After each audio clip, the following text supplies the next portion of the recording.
رتل بصورة قاف في القرآن، واقرأ قراءات من التبيان.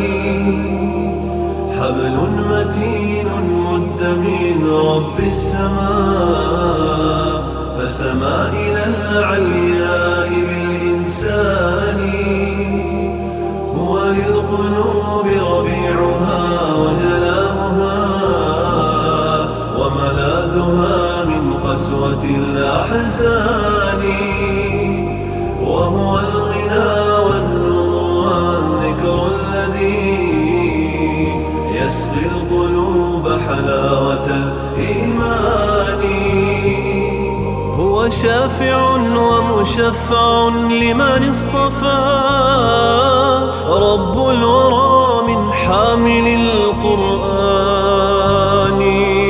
الحافظون الماهرون تعاهدوا آياته متشابها ومثاني.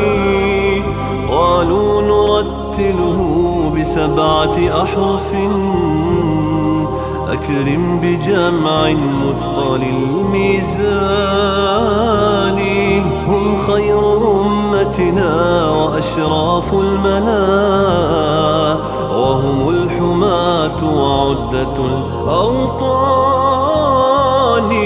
رتل بصورة قاف في القرآن، واقرأ قراءات من التبيان. حبل متين مد من رب السماء، فسما إلى العلياء بالإنسان.